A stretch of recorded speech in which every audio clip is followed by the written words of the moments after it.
ఆర్ఎండ్బి guest house ప్రాంగణంలోనే press meet పెట్టడానికి ఒక కారణం ఉంది. మీరందరూ కూడా ఆశ్చర్యపోయి ఉండొచ్చు. క్యాంప్ ఆఫీస్లో పెట్టవచ్చు, లేదా పార్టీ ఆఫీస్లో పెట్టవచ్చు, కానీ సందర్భం అటువంటి. మీ పక్కన మొండిగోడలు చూస్తూ ఉన్నారు కదా, దాదాపుగా 16-18 నెలల నుంచి అట్లనే పడి ఉంది. దీన్ని గతంలో వెజ్ నాన్ వెజ్ మార్కెట్ చేద్దామని చెప్పి ఎటువంటి పర్మిషన్స్ లేకుండా అప్పుడున్న అధికారులతోటి బలవంతంగా తీసుకొని కాంట్రాక్టర్లకు కూడా చెప్పి పని చేయించడం జరిగింది. అది అర్ధాంతరంగా ఆగిపోయింది. మేము అధికారంలోకి వచ్చిన వెంబడే ఇంత నగరం నడిబొడ్డున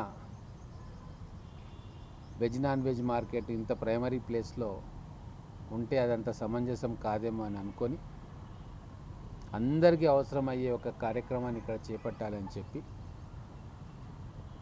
ఒక విజ్ఞాన కేంద్రాన్ని, డిస్ట్రిక్ట్ నాలెడ్జ్ హబ్ని ఇక్కడ చేస్తే అందరికీ ఉపయోగకరంగా ఉంటుంది. ఇక్కడ డిగ్రీ కాలేజ్ పిల్లలు, జూనియర్ కాలేజ్ పిల్లలు, తర్వాత బస్ స్టాండ్ దగ్గర ఉంది, చుట్టుముట్టు హాస్టల్స్ ఉన్నాయి, అలాగే వాకర్స్ ఇక్కడనే తిరుగుతూ ఉంటారు, అందరికీ ఉపయోగపడుతుంది అని చెప్పి ఎక్స్పర్ట్స్ని పిలిపించుకొని డిజైన్ చేసుకొని ఆ ప్రపోజల్స్ గవర్నమెంట్కి పంపించినాం. దాదాపుగా 15 నెలల కాలం పట్టింది పర్మిషన్స్ తీసుకోవడానికి. ఫిబ్రవరి 24 నుంచి తీసుకొస్తే తిరగని సెక్షన్ లేదు.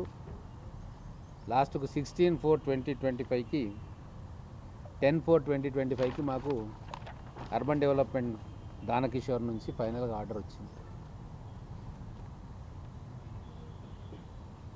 ఎందుకు ఈ మాట చెప్తున్నానంటే, ఏదైనా అనాలోచితంగా ఏదైనా అవసరం లేని పని చేయడం చాలా ఈజీ, కానీ ఒక మంచి పని చేయాలంటే ఎంతో కష్టపడాల్సి వస్తుంది, ప్రభుత్వంలో కానీ బయట కానీ. సంతోషకరమైన విషయం ఏంటంటే ఎట్టకేలకు పర్మిషన్ వచ్చింది. ఇదొకటి. ఆ కాయిదాలు కూడా మీకు ఇస్తా. తర్వాత మెట్టుగడ్డ దగ్గర ఉన్న అక్కడ వెజ్ నాన్ వెజ్ సెంటర్ ఉంది. దాని పేరు టీడీగుట్ట వెజ్ నాన్ వెజ్ సెంటర్ అని పెట్టిరు దాన్ని. ఆ టీడీగుట్ట నుంచి ఇక్కడ ఎందుకు తీసుకొచ్చిర్రు, ఎట్లా తీసుకొచ్చిర్రు, డాక్యుమెంట్స్ ఏవి, ఎవరి పర్మిషను, ఫైళ్ళల్లో నోటింగ్ ఉందా, ఏం లేదు, తీసుకున్నారు అంతే. దాన్ని మళ్ళీ కార్పొరేషన్కి హ్యాండ్ ఓవర్ చేసుకోవడానికి, ఎందుకంటే డైట్ కాలేజ్ ల్యాండ్ అది, అప్పుడు బలవంతంగా గుంజుకున్నారు, ధర్నాలు చేసిరు. విద్యార్థి సంఘాలు కూడా అప్పుడు ధర్నా చేసినాయి. ఏదైనా ఎడ్యుకేషన్ పరమైన తీసుకోవాలి తప్పించి ఇక్కడ మళ్ళీ వెజ్ నాన్ వెజ్ మార్కెట్ పెట్టడం ఏంది అని చెప్పి డైట్ కాలేజ్ ప్రిన్సిపల్, విద్యార్థులు, విద్యార్థి సంఘాలు అన్నీ కూడా ఆ రోజు నిరసన వ్యక్తం చేసినాయి. అయినా కూడా అప్పుడున్న అధికారులు వినలేదు, అక్కడ ఉన్న ప్రజాప్రతినిధులు కూడా వినలేదు. అది బుల్డోజ్ చేసుకొని చేసింది.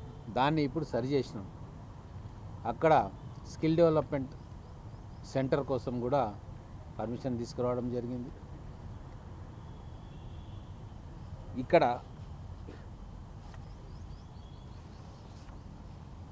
17 కోట్లతోటి తెలంగాణలో ఎక్కడ కూడా ఏ డిస్ట్రిక్ట్ హెడ్ క్వార్టర్లో లేని ఇంటర్నేషనల్ స్థాయి లైబ్రరీని ఇక్కడ పెట్టబోతా ఉన్నాం.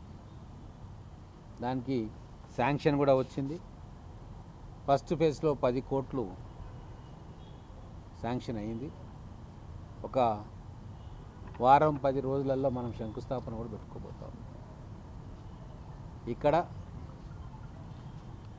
లైబ్రరీతో పాటు డిజిటల్ లైబ్రరీ, సెమినార్ హాల్స్, తర్వాత చిన్న కెఫ్టేరియా, టాయిలెట్ బ్లాక్స్, ఇట్లా విద్యార్థులు కానీ జ్ఞానాన్ని అన్వేషించే ప్రతి ఒక్కరు కూడా వచ్చి ఇక్కడ కూర్చొని ఎన్ని గంటలైనా ఇక్కడ కూర్చొని పుస్తక పఠనం చేసే ఒక ఆహ్లాదకరమైన వాతావరణాన్ని ఇక్కడ కల్పించబోతా ఉన్నాం. చాలామందికి ప్రెస్ మిత్రులు కూడా కూర్చోడానికి స్థలం లేదు. అది కంప్లీట్ అయితే హాయిగా అక్కడ కూడా కూర్చోవచ్చు మీరు. 1,00,000 పుస్తకాలతోటి ఈ లైబ్రరీని నెలకొల్పాలని చెప్పి నాకు నేను పర్సనల్గా సంకల్పం తీసుకున్నాను. ఎందుకంటే మన భవిష్యత్ తరాలకు ఇచ్చేది విద్య మాత్రమే. ఆ విద్యను ఇవ్వడంలో గత ప్రభుత్వాలు విఫలమైనవి కాబట్టి ఆ విద్యని మన పిల్లలకు ఇవ్వడానికి అహర్నిశలు మేమందరం శ్రమ పడుతూ ఉన్నాం. ఎమ్మెల్యేగా నేను కావచ్చు, మా పార్టీ నాయకులు కావచ్చు, మా ముఖ్యమంత్రి గారు కావచ్చు, అధికారులు కూడా ఇప్పుడు విద్యకు ప్రాధాన్యత ఇవ్వాలి అన్న ఆలోచనకు వచ్చింది. ఇది నిజంగా ఒక ప్రెస్టీజియస్ ప్రాజెక్ట్. ఇది పూర్తిగా కంప్లీట్ చేస్తే ఇది మహబూబ్ నగర్ ప్రజలకు మేమిచ్చే కానుకగా మేము భావిస్తాం. ఈరోజు ప్రపంచ పుస్తక పఠన దినోత్సవం. ఈ రోజున ప్రత్యేకంగా మీ ముందుకు వచ్చి మహబూబ్ నగర్ ప్రజలకు ఇది చెప్పదలుచుకున్నాం. అంతర్జాతీయ స్థాయి లైబ్రరీ విత్ ఆల్ ఫెసిలిటీస్ మన మహబూబ్ నగర్ పట్టణం ప్రజలకు అందుబాటులోకి రాబోతూ ఉంది. అది ఈరోజే ప్రకటన చేయడం కూడా చాలా సంతోషాన్ని ఇస్తూ ఉంది. అంతేకాకుండా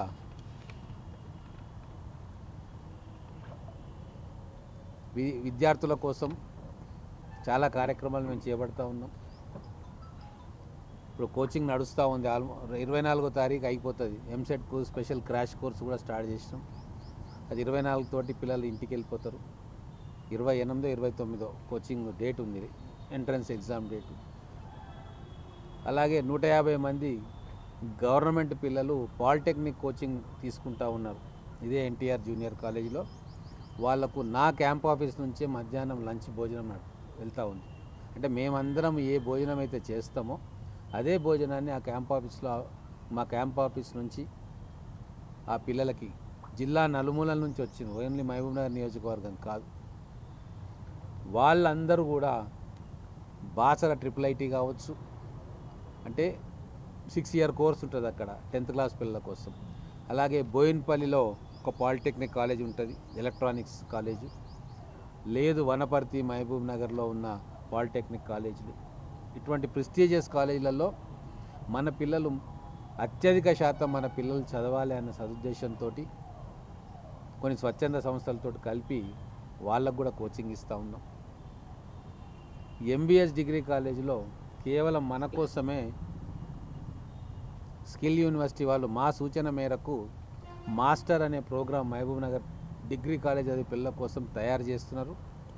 దాదాపుగా 1000 మంది MBS డిగ్రీ కాలేజ్ పిల్లలకు నెక్స్ట్ ఇయర్ స్టార్ట్ కాబోతా ఉంది. దాదాపు 55 లక్షల రూపాయలు ఖర్చు అవుతుంది. అయినా సరే మేము పెట్టుకుంటామని చెప్పి వారికి ఓకే చెప్తే వాళ్ళు కూడా నెక్స్ట్ అకాడమిక్ ఇయర్ కోసం వాళ్ళు వచ్చి చూసుకొని ఏ ట్రైనర్స్ ఉండాలి, ఎట్లుండాలి అనేది, ఆ సిలబస్ ఎట్లుండాలని ఏర్పాటు చేసుకుంటూ ఉన్నారు. ఇప్పుడు నా వరకు నాకు రాజకీయం అంటే విమర్శ చేయడం, గోతులు తీయడం, వీళ్ళ గురించి వాళ్ళ గురించి వాళ్ళకి చెప్పడం కాదు. మహబూబ్ నగర్ ప్రజలు నాకు ఇచ్చిన అవకాశాన్ని మహబూబ్ నగర్ భవిష్యత్తు కోసం ఖర్చు పెట్టాలి, వినియోగించాలి. ఎందుకు ఈ మాట అంటున్నానంటే, నేను 29 ఏళ్ల వయసులో ఉన్నప్పుడు ఏ రాజకీయాలు ఆశించకుండా ఉద్యోగాన్ని అట్లా వదిలేసి వచ్చి తెలంగాణ ఉద్యమంలో కేసీఆర్ పక్కన చేరిన. ఆ రోజు మాలాంటి వాళ్ళు ఎంతోమంది తెలంగాణ కోసం ఒక రాజకీయ పార్టీ ఉండాలి, అప్పుడే తెలంగాణ వస్తుంది, మన ప్రాంతం బాగుపడుతుంది అని చెప్పి ఆ చిన్న వయసులోనే మా ఇంట్లో ఎవ్వరు వద్దన్నా వదిలేసి అప్పటి నుంచి తెలంగాణ వచ్చేదాకా దానికోసమే కొట్లాడు. ఈ చిల్లర రాజకీయాల దిక్కుపోలే, ఎవరిని కూడా అనవసరంగా విమర్శించలే, ఎవరిని ఇబ్బంది పెట్టలే. ఆ రోజు నేను టీఆర్ఎస్ జిల్లా అధ్యక్షుడిగా ఉన్నా కూడా మంత్రులుగా ఉన్న చిన్నారెడ్డి గారు కావచ్చు, DK అన్న గారు కావచ్చు, సిద్ధాంతాల మీద విమర్శించిన తప్ప వ్యక్తిగత విమర్శలు ఏ రోజు కూడా చేయలే.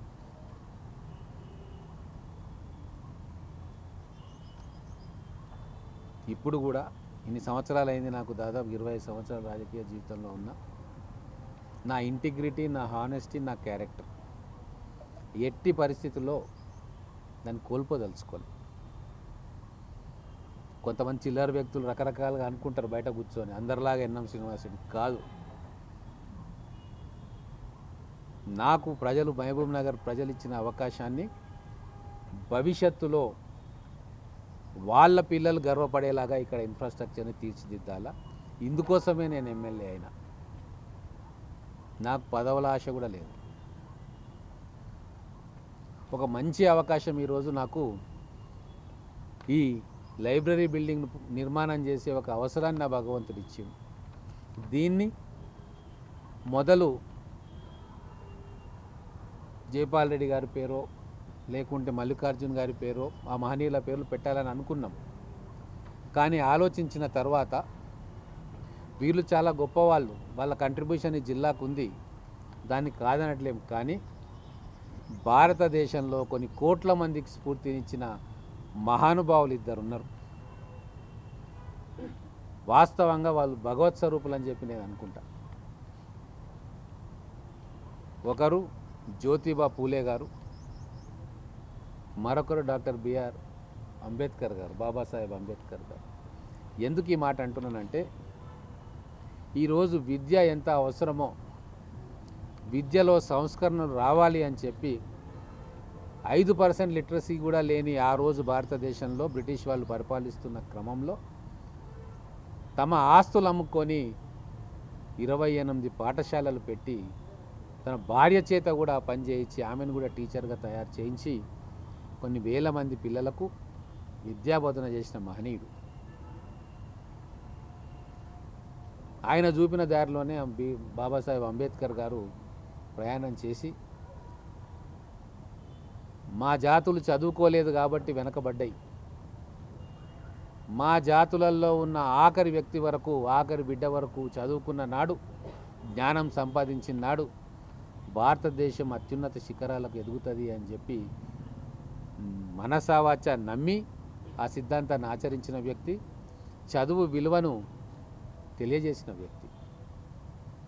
ఈరోజు రాజ్యాంగాన్ని రచించి భారతదేశం అఖండంగా ఉండడానికి కారణభూతుడైన వ్యక్తి బాబాసాహెబ్ అంబేద్కర్ గారు. కాబట్టి వీరిద్దరి పేరుని ఇక్కడ పెడితే బాగుంటుంది అని చెప్పి ఈ ప్రాంతాన్ని పూలే అంబేద్కర్ విజ్ఞాన కేంద్రంగా పెడితే సముచితంగా ఉంటుందన్న ఆలోచన వచ్చిన తడవే పూలే గారి జయంతి రోజున ప్రకటన చేయడం జరిగింది. చాలామంది విజ్ఞానులు, మేధావులు చాలా మంచి ఆలోచన అని చెప్పి నన్ను అభినందించడం కూడా జరిగింది. కాబట్టి ఈ విజ్ఞాన కేంద్రం పేరు పూలే అంబేద్కర్ విజ్ఞాన కేంద్రం. తెలంగాణలోనే అన్ని జిల్లాల హెడ్ క్వార్టర్లో కంటే అత్యద్భుతంగా దీన్ని తీర్చిదిద్దుతాం. ఇది మా పర్సనల్ ప్రాజెక్టు, పెట్ ప్రాజెక్ట్. దీనికోసం ఇప్పుడు మనకు ఈ స్ట్రక్చర్ కోసం 4 కోట్ల చిల్లర ఖర్చు అయిందని చెప్పి అధికారులు చెప్తున్నారు. ఇక దాని లోపలికి నేను పోదలుచుకోలే.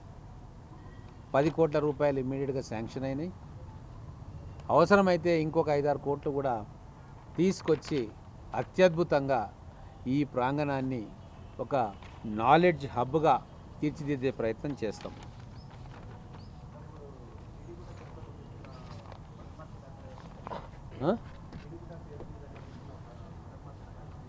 ఓకే, మటన్ మార్కెట్ లేవు, అన్ని నాలెడ్జ్ సెంటర్లు, స్కిల్ సెంటర్లే.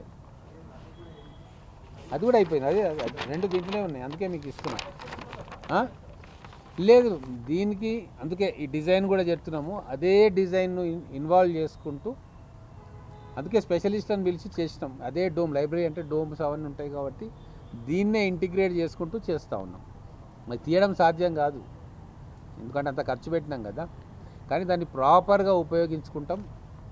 పర్ఫెక్ట్గా దీన్ని మోడలింగ్ చేసి దాంట్లో seminar halls, class room lectures, digital library, visitors room, office staff rooms అన్నీ ఉంటాయి.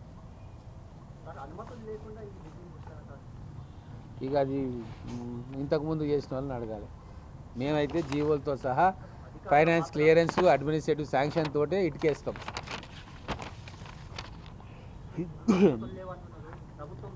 ఎందుకు నిన్న రివ్యూ చేసినప్పుడు ఆ పెద్ద చెరువు సంగతి చూస్తే ఐలాండ్కు దానికి 48 కోట్లు ఏ డిపార్ట్మెంట్ ఇచ్చింది, ఎట్లా ఇచ్చింది, దాని గురించి వద్దు, డిస్టర్బ్ అవుతుంది. మాకు ఒకటే మేము వెనక్కి చూడదలుచుకోలే, ముందుకు చూస్తాం. మంచి పనులను చేయనీకనే ముందు ఉంటాం తప్ప గోతులు తీయడం మా వల్ల కాదు, ఇది కాదు. అయిపోయింది. వీలైతే ఇట్లా సరి చేసుకుంటాం, లేదు నా మారానే మేము పోతాం.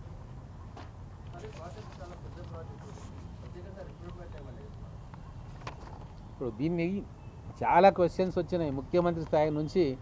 ప్రతి దగ్గర కూడా మాకు అబ్జెక్షన్స్ వచ్చినాయి. ఎవరు మెయింటైన్ చేస్తారు, రేపు లైబ్రరీయన్ కావాలా, స్వీపర్స్ కావాలి, వీళ్ళు కావాలా, వాళ్ళు కావాలి అంటే అన్నిటికీ సమాధానం చెప్పినాం.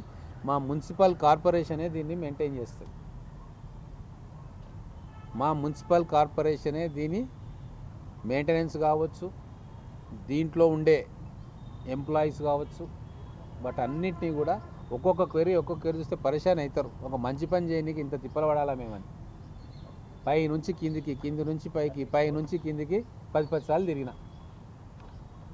ఎందుకు వస్తాయా? మనసు మంచిగా ఉంటే విజ్ఞానం అంటే విజ్డమ్, నాలెడ్జ్, పుస్తకాలు చదివితే విజ్ఞానం వస్తుంది. ఆ పుస్తకాల సెంటర్ ఇది. దానికి అంటే పెడార్థాలు చాలామంది తీస్తారు సమాజంలో.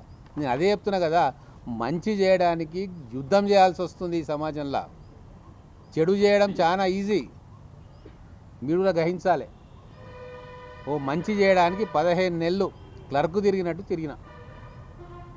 ఇట్లా మీరు అన్నట్టు క్వెరీలు, మీరేమో ఒక విలేకరుగా అడుగుతున్నారు, ప్రిన్సిపల్ సెక్రటరీలు క్వెరీలు అడుగుతూ ఉంటే వాళ్ళకి సమాధానం చెప్పలేక కింద మీద తిరిగితే లాస్ట్కి ఇది వచ్చి అన్ని వసతులు, అన్ని పర్మిషన్స్తో సహా తీసుకొని శాంక్షన్ చేయించుకొని ఈరోజు మీ ముందుకు వచ్చినాం. త్వరలో ఒక 10 రోజుల 15 రోజుల దాన్ని చూసుకొని శంకుస్థాపన కూడా చేసుకుంటాం, లేదా మ్యాక్సిమం ఒక నెల రోజు. కానీ ఒక మంచి knowledge centre cum library, cum digital library, cum teaching halls, seminar halls, ఇవన్నీతో కలిసి అద్భుతమైన భవనాన్ని మన మహబూబ్ నగర్ ప్రజలకు ఇవ్వాలని చెప్పి మా అందరి కోరిక.